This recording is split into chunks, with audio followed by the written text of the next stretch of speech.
Okay. Who did you shoot first, him or her? Man. Him? Because he was on you? They know what's going on.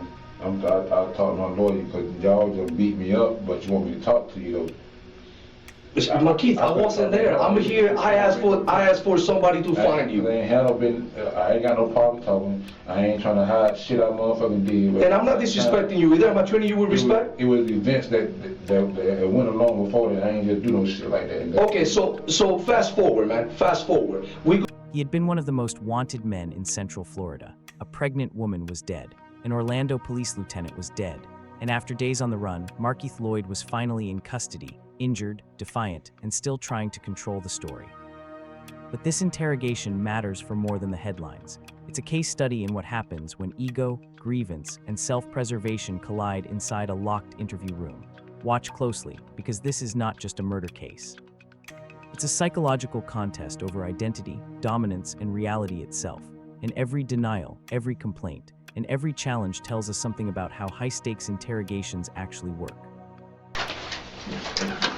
I got it, man. Okay. My hand dead. I can see space in the handcuff. I can see space between the skin there. I'm gonna open up. Listen, I'm gonna open up just a little bit. Okay? Oh shit. Just a little bit. You understand me? Yes, sir.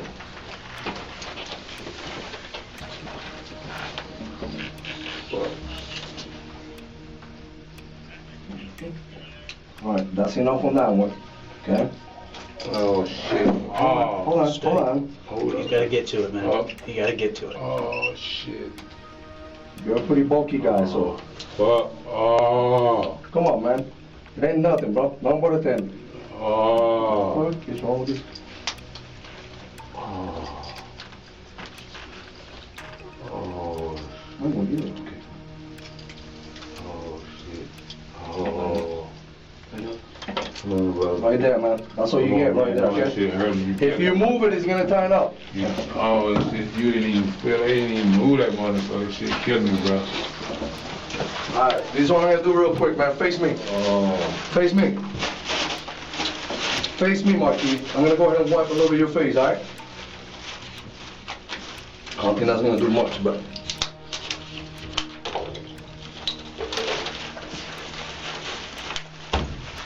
I'm only gonna do, look up a little bit.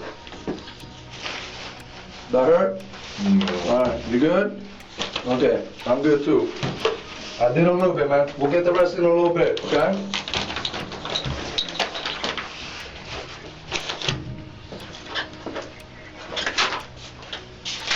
Is that better?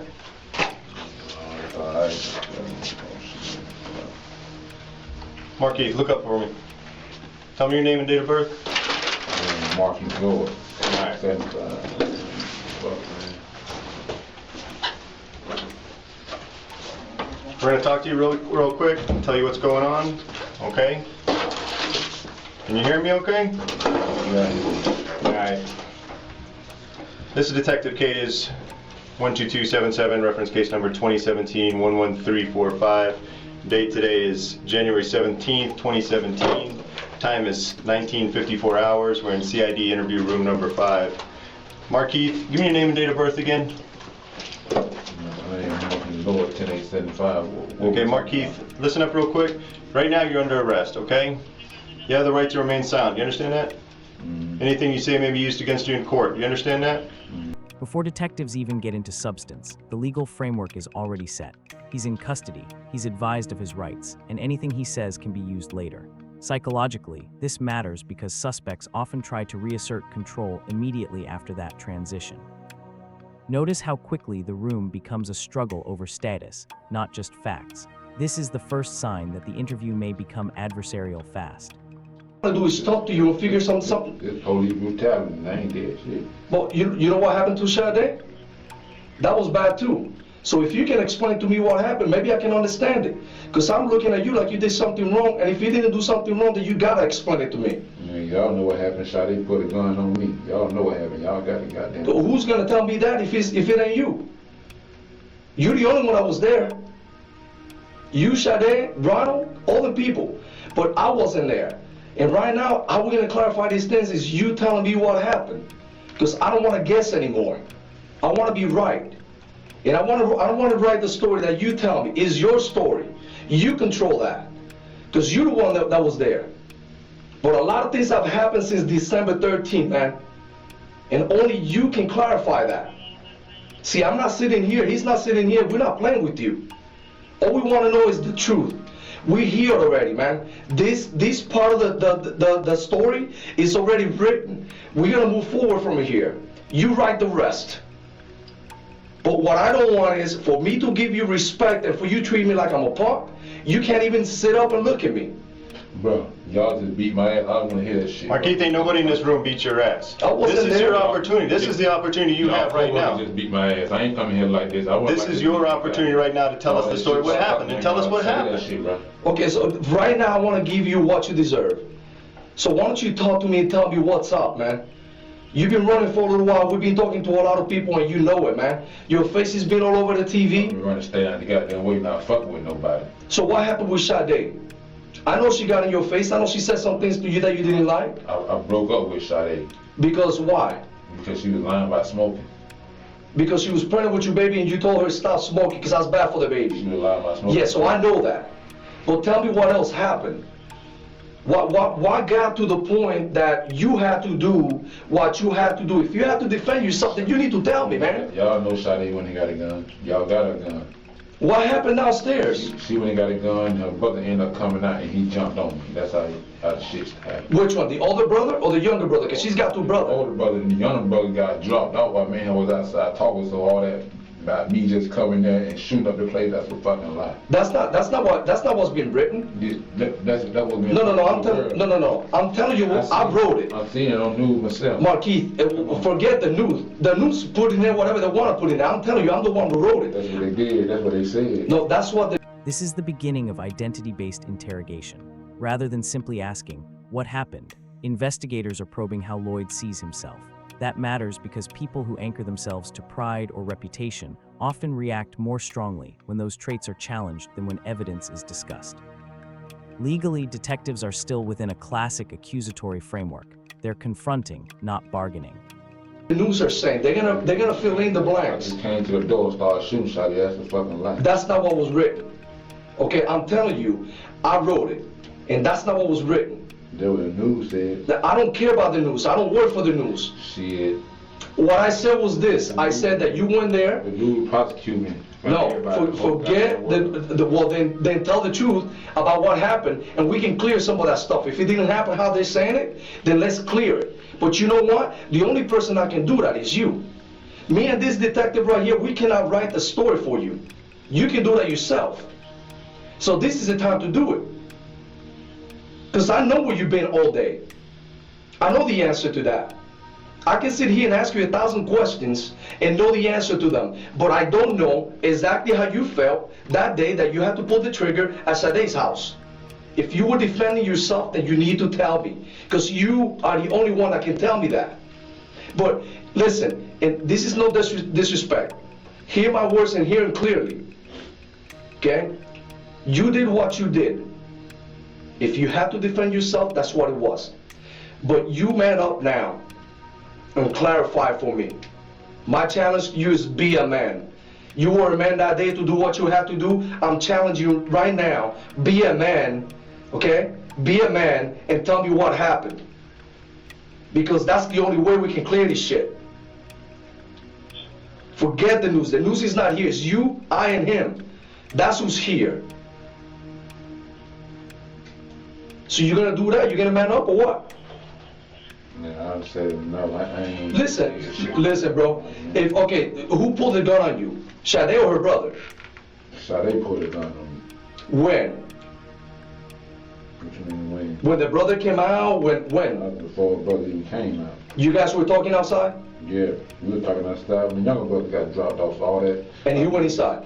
Come up shooting, that's a fucking lie. That's not how I wrote it. Hell no, and I fucking broke up with her. If you check the fucking text message. I did. I wasn't tripping off her. She the one was tripping. So I'm lying to her saying I want to fucking family with her, which I did, but we can't have what you lying. So other than that, I wasn't tripping by shit. That wasn't me. Right, so she pulled the gun on you, you had to do, what did you do? I disowned her. You took it from her? Yeah. And what did you do? The important point here is not just that detectives say he's lying, it's how they do it. This is a classic confrontation move. In interrogation psychology, early contradictions can create cognitive strain, especially if the suspect is trying to build a story in real time. The risk, of course, is that aggressive interruption can also harden resistance, so the tactic is powerful, but not always productive. With her gun? I put it in my back pocket, but when her brother jumped me, I guess they had to fall out. You fall out. And when did you take your gun out? While me and him was tussling. That the older brother, Ronald, right? Yeah. You know him as Ronald? The older brother, yeah. Okay. Who did you shoot first, him or her? Man. Him? Because he was on you? They know what's going on. I talked to my lawyer because y'all just beat me up, but you want me to talk to you though. Markeith, I wasn't there. I'm here. I asked for somebody to find you. I ain't got no problem talking. I ain't trying to hide shit I motherfucking did. And I'm not disrespecting you either. Am I treating you with respect? It was events that went along before that. I ain't just do no shit like that. Okay, so fast forward, man. Fast forward. We go through all this stuff. You do what you do. Whatever happened. I'm over here fucked up. What you mean fast forward? No, I'm fast forwarding to last week, 10 days ago. Markeith, we got to know what happened, okay? We got a grieving family here for a police officer. They want to know what happened. They deserve to know what happened. You know Sergeant Clayton was good people, okay? I don't know her. You know what she is. You guys went to the same school. You guys came from the same neighborhood. You know she was good people. I don't fucking know. Tell us what happened with her. Did she draw down on you first? What happened? Y'all know she drew down on me first. No, we don't. You're the only one there. Tell us what happened. Man, y'all know she draw down. Did she fire the first shot at you? Y'all know she draw down on me first. Why is she shooting at you? In front of everybody in the club. That wasn't professional. If I was a police officer, I'd have sat back and got, they called me back up, I'd have waited down and followed the goddamn car, see what car he got in. That shit was dangerous for everybody. They ain't called that much. So she came at you? I mean, we don't know this. This is why we need you to tell us. She came at me. For what? What'd she do when she came at you? Pulled a gun on me. Y'all know she came at me, shit. Okay, we didn't know that she pulled a gun first. This is what kind of stuff we need to know. She pulled a gun on you, then what? Man, I need to rest. I need to be better, man. I'm fucked up. This is your opportunity. Markeith, this is your opportunity. Everyone's been saying all these things about you. This is your opportunity to set the story straight. I just talked to y'all because I ain't tripping. Well, okay, well, if you ain't tripping, man, it's like this, man. No, because y'all done fucking fuck me up. Markeith, we are not the ones that messed you up, okay? We're the ones giving you the opportunity to tell the truth about what happened between you and Sergeant Clayton. No, Markeith, let me ask you this. Trying to goddamn talk on part okay. of somebody. Hey, Markeith. We shot it down and let her turn me in. Markeith. Here he moves from blanket denial toward selective explanation. That's psychologically significant. Suspects often don't jump straight from denial to confession. They move into partial admissions that preserve self-image. Notice the structure, not "I did it," but "I had a reason." Fact-checking matters here because his later legal outcomes undermine the self-defense frame he tries to build in the room. He was ultimately convicted in the Dixon case and received life sentences for Sade Dixon and her unborn child. Markeith, check me out. No, Markeith, check me out. You worry about how you feeling right now, okay? But tell me something, man. What goes through your mind when you think about your baby in that belly and not living anymore? That baby died because of the actions that happened that day. So you worry about you, that shit's gonna heal. That you might get a scar. You know what? In 3 days you'll be eating fine. That baby is dead. If Sade deserved it, then you tell me she deserved it. I had a hole so big in my fucking mouth. But you cannot tell me that Sergeant Clayton deserved what happened to her. Oh. You're tired, I know that. You've been running for a long time. You're not eating right, you're not sleeping right. Then they locked my family, my people. How the fuck somebody helping me? I'm about trying to buy my own food out of Walmart. Fuck up out here. Well, that's Markeith, what they said. Let's Markeith, this is about getting the truth out right now as to what happened between you and Sergeant Clayton, okay? We need to know if Sergeant Clayton pulled that gun on you first. We need to know if you felt threatened, if you did what you had to do. Yeah, tell us what happened. Yeah, she pulled a gun on me. Did she threaten you? Yeah, she pulled a gun on me. Y'all know she pulled a gun on me. I got the tape. And is that why you did what you had to do? Yeah. So tell us what happened. If you're threatened, tell us what happened. Man, I ain't got to talk, man. I'll talk to my lawyer and let him talk to y'all. I done told y'all nothing, and then y'all done beat the fucking shit out of me, and I ain't have to do that.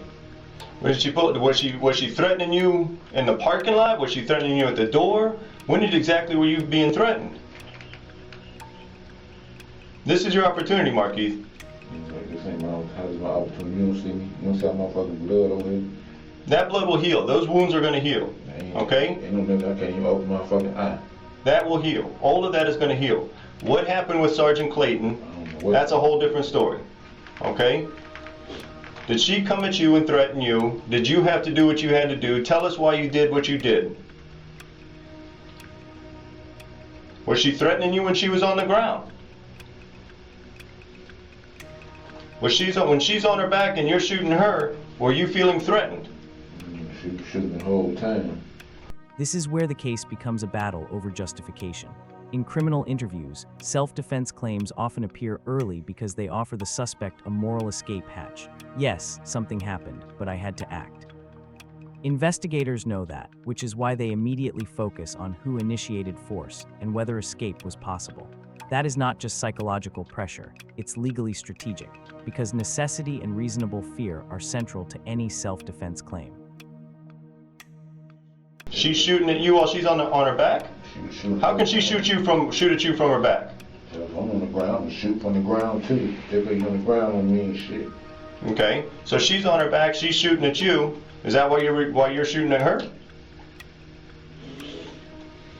Is that why? Man, y'all give me some medical attention. Markeith, these are simple questions. She's on her back shooting at you. Yeah, I'm talking to you. And I ain't Tell us what's happening when she's on her back shooting at you. Tell us what's happening from there. Is that why you shot at her while she's on her back? I ain't probed nobody. I ain't did shit to nobody. She's shot. She's on her back while she's being shot, Markeith. There's only one reason why you're doing this. Okay? I'm defending myself. You're defending yourself against her? Why didn't you just run? You had the opportunity to run. You had the opportunity to fight. No, I didn't. You had all kinds of opportunities. You chose to shoot. Why did you choose to shoot? I had no opportunity to run. You telling me you can't outrun her? You can't outrun a female with 30, 40 pounds of gear on her? You're going to try and tell us you couldn't outrun her? Markeith, why did you choose to shoot instead of run?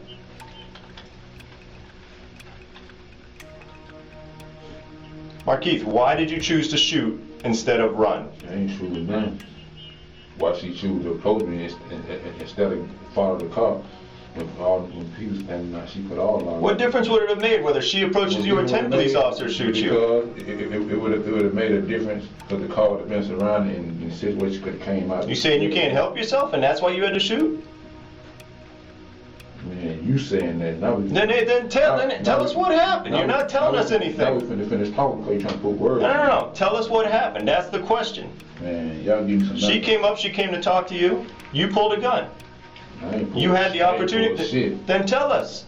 We don't know. Shit, that's a damn lie. Then tell us what I happened. ain't gotta tell you shit because now you're trying to put words in my goddamn I'm trying to ask you to put your own words out there. I ain't trying to put words in my mouth. Just like you chose to shoot, just instead of run, just like you chose to shoot instead of fight. You obviously can't run, you can't shoot, you can't fight. All right, well, what you talking for then? Then tell us what happened, Markeith. You can say the insult, brother. All right, Markeith, let me ask you this, man. Look, okay, we're gonna get you medical attention. Coming, get medical attention. The question, why didn't you run, is deceptively simple. It forces the suspect away from emotion and back into decision-making. Interrogators do this because choice is legally dangerous for a defendant. If you had another option, the act looks less defensive and more intentional. Psychologically, it also corners the suspect. He can keep claiming fear, but he now has to explain behavior, not just emotion. Okay, all right. Start me from the morning. What happened from the morning? Oh shit. As soon as you went in there, hear me out. As soon as you went in there to buy your food, what happened? Tell me your story in your own words, from the beginning to the end.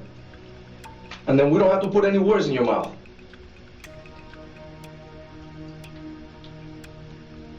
Markeith, you went to Walmart.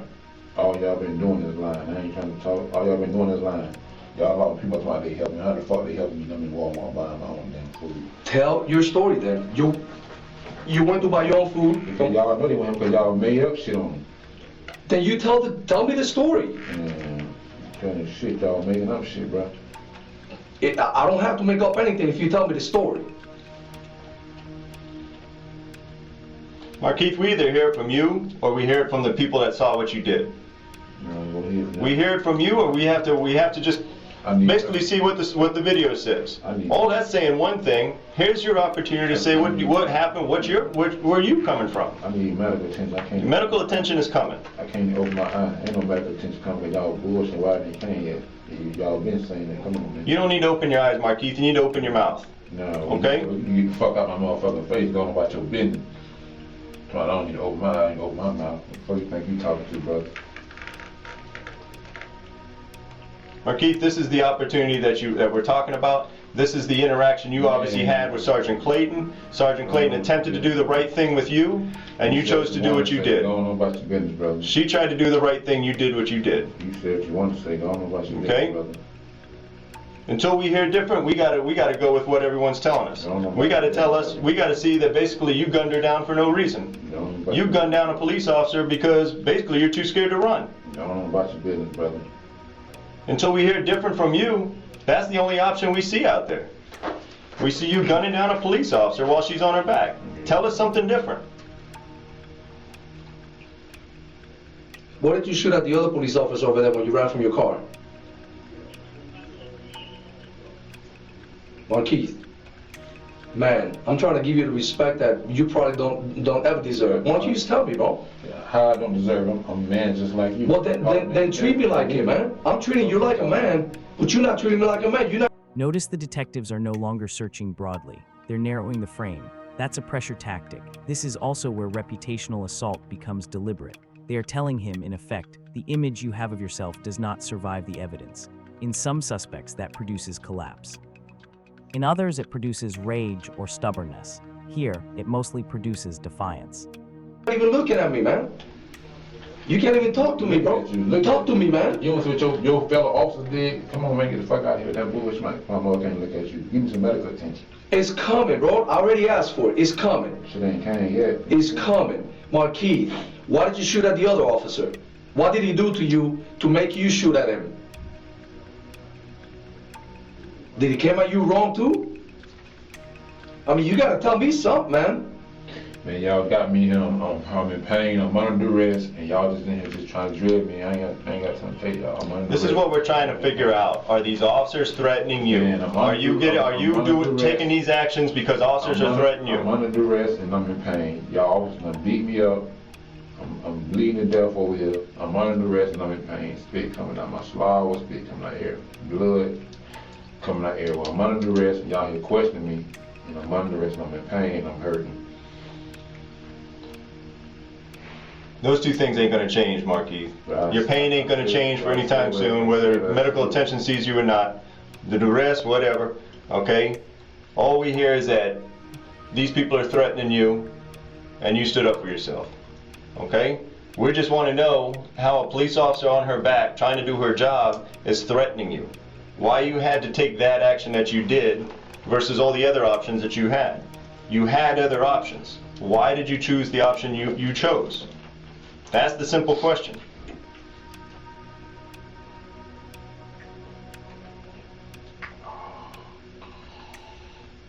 Can you tell us if the deputy was threatening you at the Highland Oaks? Can you tell us why you had to shoot at him?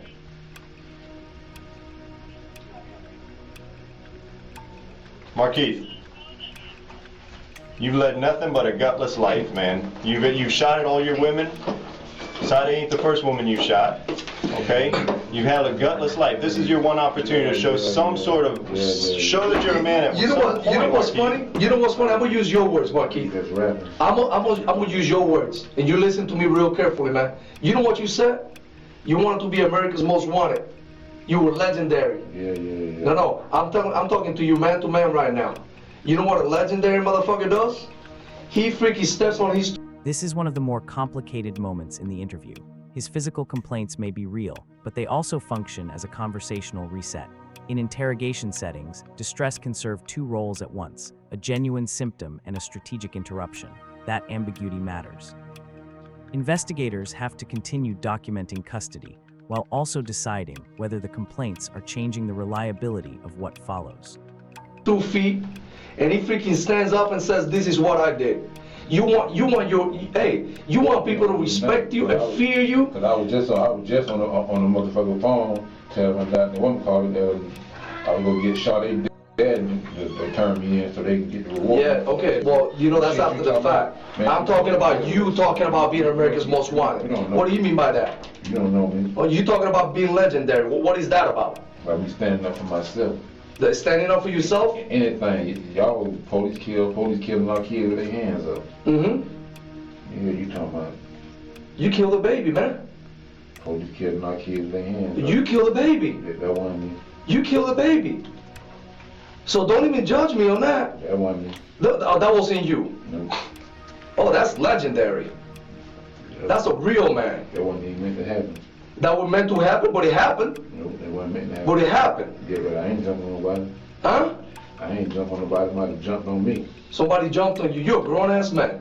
We're talking about a baby, 3-month-old baby, in the belly. Ain't talking about no baby, because it wasn't no baby that jumped on me. So what you talking about? I'm talking about the baby you killed, man. All right, brother. You see what I'm saying? So it's okay for you to talk tough, but when I talk tough to you, you want to backpedal, man. And you ain't talking tough. You just trying to talk to get me to talk, but I ain't. I ain't trying to get you to talk, man. You either tell the truth or you don't, man. Because your word is your bond. You either act like grown-ass man right now, or you put your hand between your knees, man. You got 2 options, bro. You got 2 options. Because I'm not the one saying that you're a coward for killing a woman with a baby in her belly. I'm not the one saying that. Your people are saying that. Your people are saying that. You ran for 30 days plus, but we found you. So at the end, you weren't that smart after all.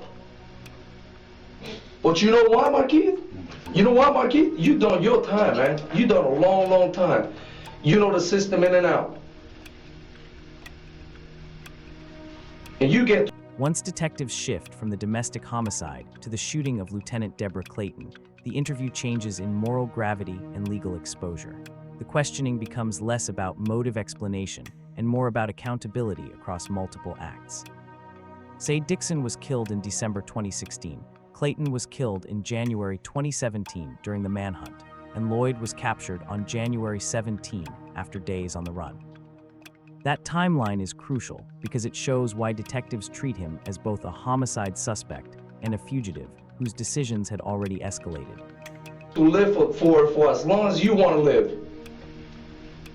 When God says this is your last day, that's your last day. But Sergeant Clayton didn't have that opportunity because you made that choice for her.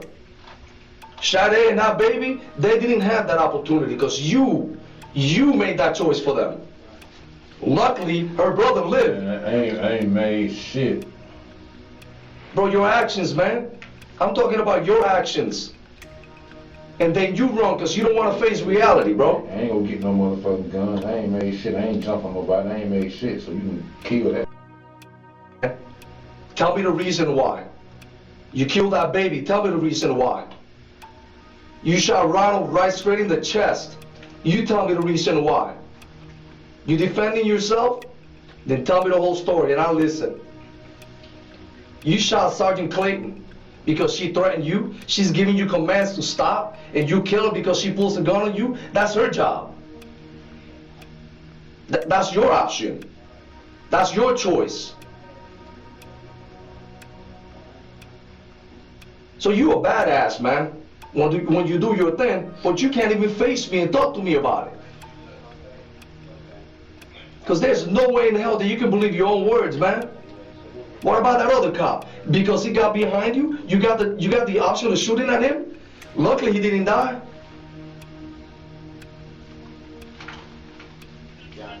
You know what we told you, Mom? That we didn't want to hurt you, man. We didn't want to kill you. We wanted you to face justice. And here you are alive. Y'all been trying to kill me. What the fuck you talking about? You are here alive, man. And y'all done framed murder on me already and everything. The fuck you mean y'all don't want to kill this motherfucker city been trying to kill me?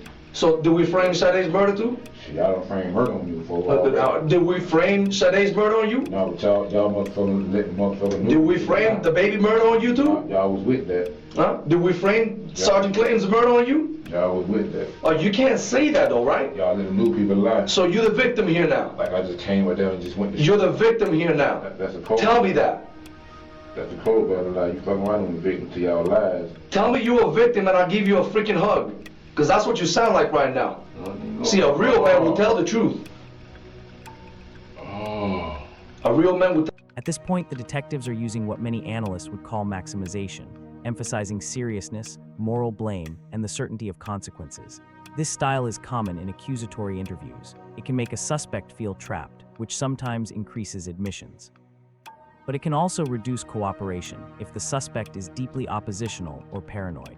Here, you're seeing a suspect who seems more committed to resisting humiliation than to clarifying facts. Tell the truth. And I thought, you know what I thought today? That I was gonna come sit down in here and talk to a real man. But even then, you can't even say that. You want to be legendary with lies. See, that's a punk move. Everybody tells me, man, that guy's for real, man. Right now, I don't see that.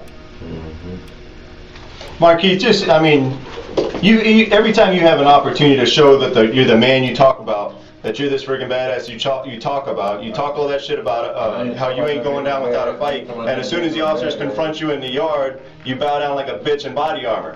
So what are you now? I ain't talking about being no badass. What the fuck you talking about? You talking all this shit about how badass you are, but when the officers confront you at the house on Lescott, what'd you do? All right, man. Well, all right, bye. You bitched out. So you get confronted by a female at the front door with your unborn child in her. What do? You light her up. Sergeant Clayton's trying to do her job and tell you what to do. What do? You hide behind a pillar and you light her up. Because you a bitch in body armor. Yeah. Come out and say what happened. Yeah. You running around talking shit on social media, saying this and jibber jabber and that. Here's your opportunity to talk about yourself. Say what happened. Like bitches and all that shit that I ain't never disrespecting. I ain't gonna let you disrespect me. What you want us to do? You talk. sitting there looking down, bleeding. You sitting down there. We're giving you ample opportunity to say what you need to say, to speak the truth. And what do you do? What opportunity do you take? Yeah, nothing. Bro, what are you talking about? I'm treating you with respect. You ain't telling me nothing either. So it's not about getting respect or not getting respect, because you ain't saying shit. You've been treated right your whole life. You've had people treat you right your whole life, and what do? You put bullets in them. Because you're a punk. Because you put bullets in people to treat you right. What did Sade ever do to you? What did that unborn child do to you? Nothing. You're a little bitch that puts bullets in people when they do you right. Markeith. Fuck you. Markeith, tell me something, man. Ain't no more rap. All right, check these out. What do I tell Sade's mom? Hey, last thing I'm gonna ask you, man. Hey, I'm gonna ask you this. What do I tell Sade's mom? Do I tell her that you're sorry, that you said you don't care, that it's her fault that she's dead? What do you want me to tell her? No rap. Huh? You were gonna call her parents to call so they can turn you in and get money or whatever. No, I was gonna call her father.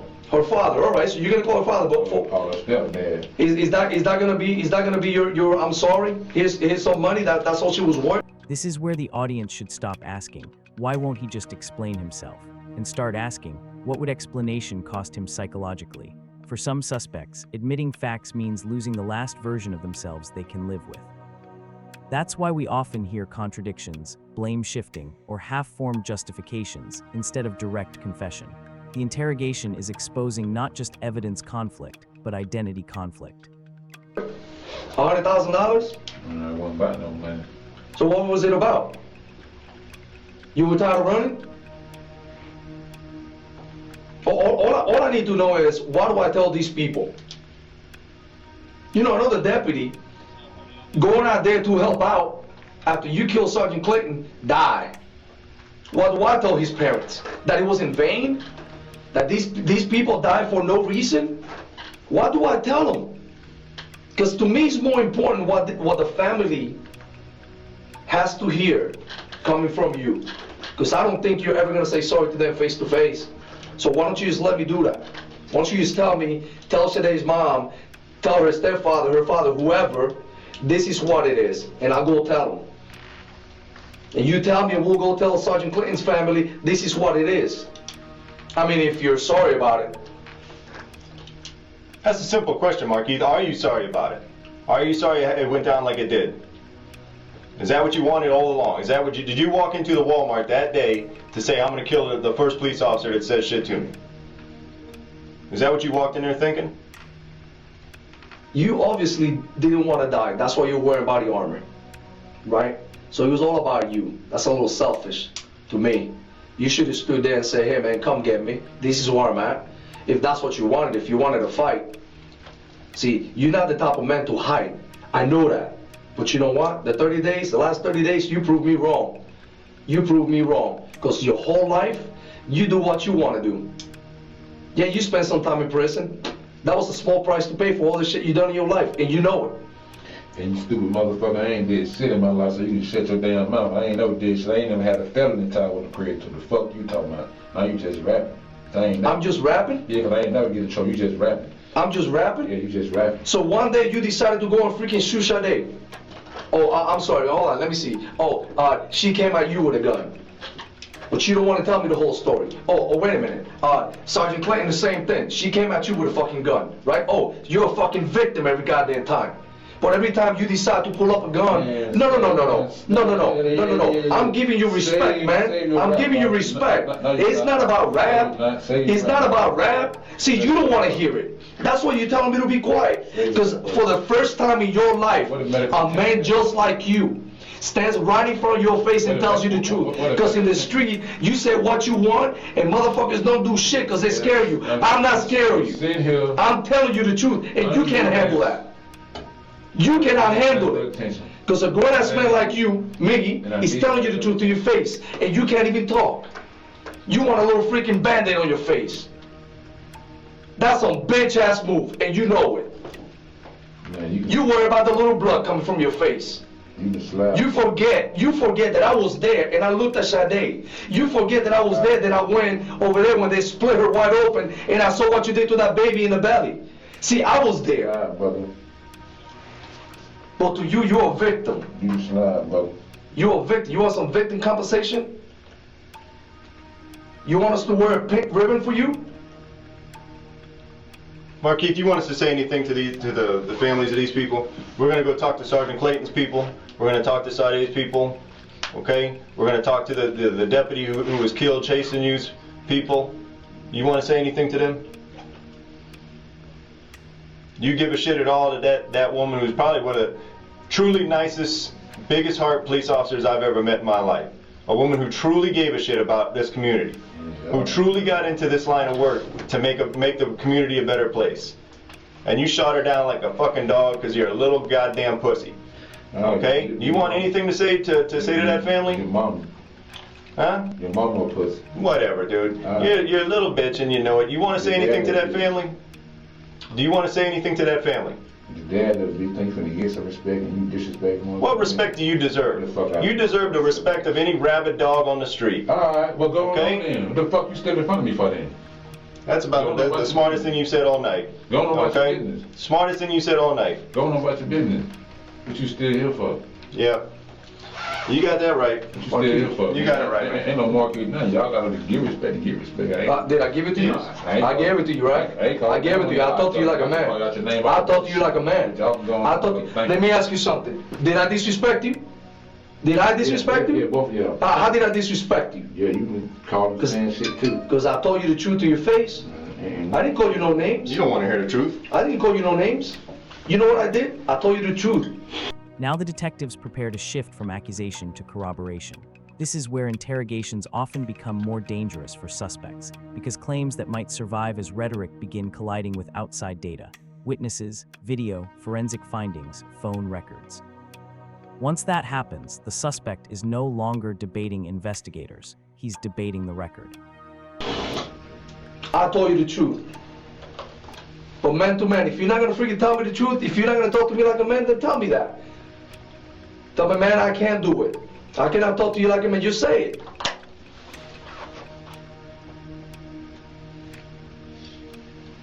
I got a goddamn hole in my mouth. Y'all talking about other shit. Sade had a bunch of them in her body, too. And so did that baby. And so did Sergeant Clayton. You want to compare holes? We can compare holes. Yours are gonna heal, okay? Your wounds are gonna heal. You're gonna be fine, okay? I read something you put on freaking Facebook. You talk about love and God first and family this and family that. That's a load of shit there. You know, I look at it, you know, man, this guy can be the nicest guy one day and the opposite the next. See, I think about, damn, you know, sometimes I get pissed off, man. Sometimes I want to say some things to my woman. Sometimes I want to say some things to my kids. Sometimes I want to say things to the people I work with, you know what? And I hold back, you know why? Because most of the times I'm wrong. I'm jumping to conclusions. But you, not you, you don't say something. You pull a gun, you freaking shoot it. Girl in the past, pissed to you. You pissed at her. Pull a gun and shoot at her. And none of that happened, so you can shut the fuck up. No. Would you fucking... None of that happened? How about Sade? Did not happen? Did I make that shit up? Am I imagining things? Is it a fairy fucking tale that she's dead? Because last time I freaking checked, when I stood right there and they were doing an autopsy, I know what I saw. I've been doing this for a long time. You're good at what you do, and I'm pretty sure that I'm good at what I do. And I know what I saw. Much of it is you say you're defending yourself. You say that these people are coming at you, they're attacking you. Even when you defended yourself, even when the attack stopped, Sergeant Clayton, she was down. She was down. You already shot her. She wasn't getting up off her back. But you had to do what you had to do and stand over her and finish her off. Okay? Don't try and say that was you were defending yourself. You willfully went in there and did what you did. You willfully went in there and killed her. You had all kinds of options. Starting with the second she walked out the door. This is the part of the interview where investigators stop asking the audience to trust them and start implying they can prove what happened. That's a critical legal and psychological threshold. A suspect can withstand insults. Evidence is harder to argue with. Even before every detail is laid out, the mere suggestion of forensic certainty changes the power balance in the room. Trying to do her job. You had all kinds of options that did not involve doing what you did. And the best option was for her to fall back and watch the curve. All that. At some point, the police gotta come at you. So she falls back and she watches you, and other police officers come. You're wearing body armor and you got a 40 cal on you. And they already coming. And then what are you gonna do? You gonna shoot more officers? No, they could have wrote my. How many officers would have been the appropriate number before you would have given up? They could have wrote me off anyway. And then what? Yeah, they could have wrote me off anyway. How many officers would it have taken to stop you? Since one is not enough. They chased you. You had that opportunity. You shot at the deputy. Okay? You took that opportunity. Every time someone fronts you, you go to gun. And then y'all already made up stories and shit. Well, What story is made up? Yeah, I just went there and shot it up. You had 30-something days to come and tell your side of the story, but you chose not to. So don't talk to me about stories. No, you shut the fuck up. My niece told y'all, and y'all not responsible for what the news people play. Man, y'all get the fuck out of here. No, your niece told me 2 stories. That's why she ended up over there handcuffed and in jail. She told 2 different stories. So don't be confused. I clarified all your freaking doubts. I sat down and I talked to her. But you've had 30-something days to come and tell your story. You've had 30-something days to talk to her and say what? You could have prevented. Sit down and talk to her and say what? You could have prevented your niece from going to jail by coming in here the very next day and say, "Hey, this is what happened." You didn't do that. Cause she ain't did shit. How the fuck a motherfucker doing? Day 2. Yes, she did. And I'm in Walmart trying to motherfucker. Yes, she did. She went and got money for you. And she went and got that money on my motherfucking door. That's my motherfucking check that I worked for all week. And brought it to you. And I told him to give it to my motherfucking child. That wasn't my motherfucking daughter. What the fuck y'all talking about? Y'all know what the fuck y'all talking about. Well, that's what she said. She got the money for you. She ain't told you shit. I know damn well she ain't told you because she ain't brought me shit. That was my motherfucking child and my motherfucking grandbaby. So y'all can kiss my ass with that bullshit. Ain't nobody gave me shit. I gave away every motherfucking thing. Ain't nobody gave me shit. Ain't nobody gave you free food? Nobody gave me shit. Ain't nobody gave you free food? Nobody gave me shit. I got my own shit. Well, you don't think that we're capable of, looking at your farm records, talking to people? You don't think that we went and talked to these people and they say... Detectives invoke autopsy findings and tracking evidence here. That's not just emotional language, it's strategic sequencing. Good interrogators often delay the strongest corroboration until the suspect has already committed to a version of events. Once the version is on the table, contradictory evidence becomes far more damaging. It's one thing to deny in the abstract. It's another to deny after the state can line up the timeline, the forensics, and the movements.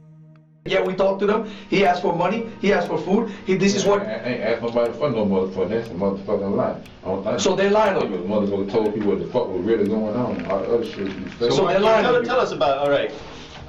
It's just tell it. I mean, the people you're calling. We see. Obviously, we're following your phones. This is why you're here. You're calling these people. We're following those phones. What's the conversation about? You leave Walmart. You just killed Sergeant Clayton, you leave Walmart, the first person you call. You're obviously looking for help. That person give you help? I ain't looking for no help. Why are you calling him? I don't need no help. Tell people I love Then them. what are you calling him? What are you telling him? When you call him, tell us about the phone conversation you had with him. I don't need no help. You damn sure needed help, and you damn sure reached out, and you damn sure called some people. How I need the help? How I need the help? Because you just killed a police officer and you're trying to get out of the area. I ain't need no help.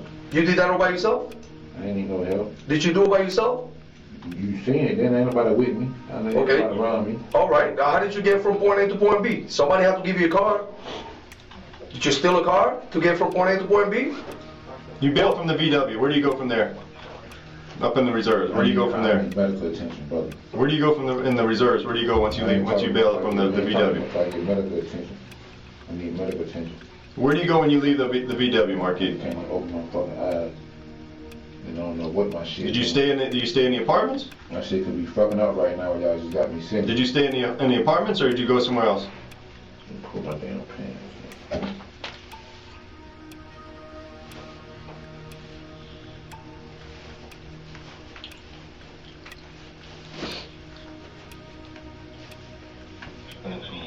Sit down, Markeith.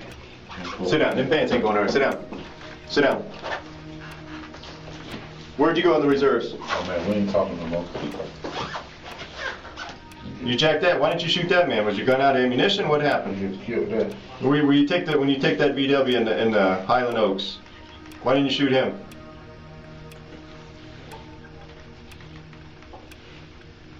Why didn't you shoot the guy in Highland Oaks? Markeith.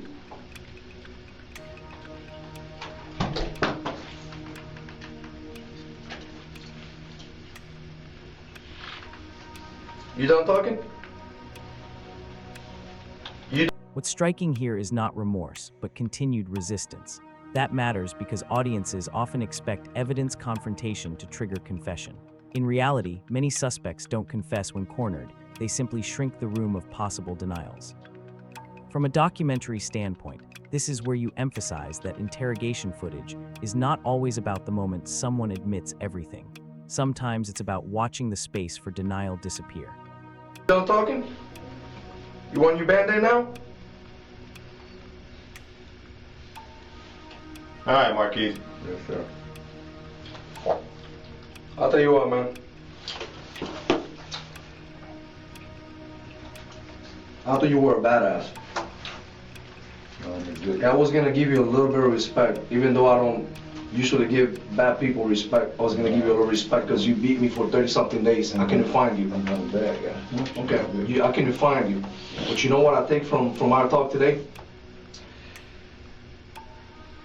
I feel sorry for you, man. I kind of feel sorry for you. Not in the sense that I'm gonna fucking cry, that I'm gonna fucking, go to church and pray for you. Because I ain't gonna pray for you, man. I'm not. I haven't been to church in a long time, but from time to time I pray for people. I'm not gonna pray for you, man. You know what I'm gonna do, man? I'm gonna feel sorry for your fucking motherfucking ass. Because you killed Sade, that baby, you killed Sergeant Clayton, and you ain't man enough to fucking take responsibility for it. So if the only thing that I can tell you today, right now, before I walk out, is that I thought I was gonna fucking give you a little bit of respect, man, you lost the very little I have for you, man. And I know you don't give a fuck.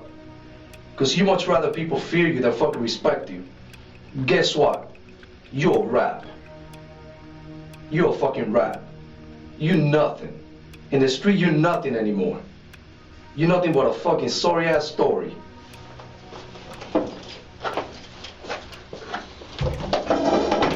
2036. This is gonna be interview with Markeith Loyd in reference to Sade Dixon's and her unborn child's death. His interview was conducted at the Orlando Police Department headquarters. This is the emotional apex. Detectives are no longer just contesting facts, they are stripping away status. That can be effective when the suspect's self-concept depends on appearing feared, respected, or untouchable. Intense condemnation may satisfy emotional truth, yet from an investigative perspective, it doesn't always produce new information. Sometimes it produces silence, stubbornness, or performance. The time right now is gonna be Open your eyes, Markeith. 8:39. Open your eyes. That was a true angel right there you put down. It was a true angel you put down because you're a pointless little fucking dog. Okay? And my only regret is that you're breathing right now.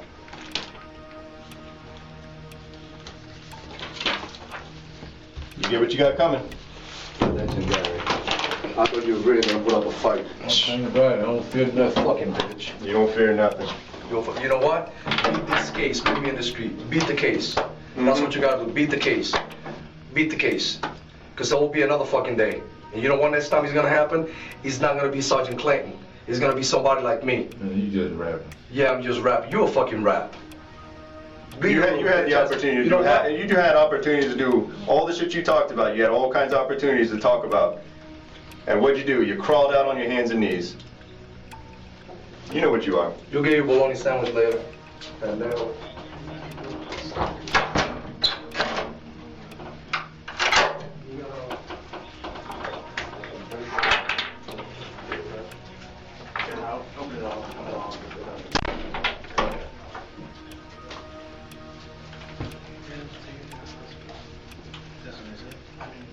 Someone calls jail, clears it.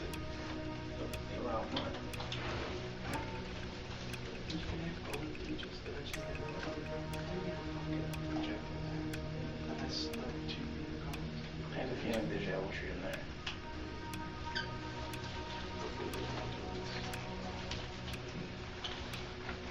So, what's up? Oh, sure. They'll be out here all night until we bring them out. It's transformed to the jail. They'll be out of the jail.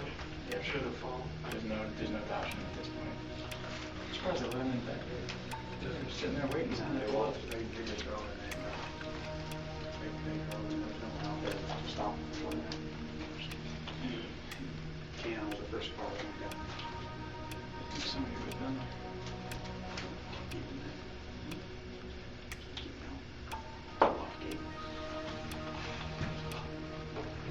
It happened so quick.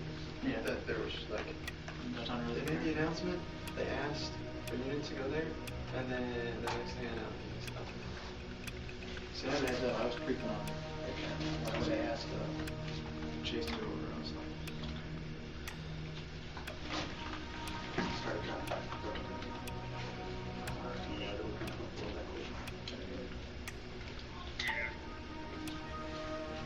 That's why I didn't even jump at you guys for saying, yeah, I just happened to be right there.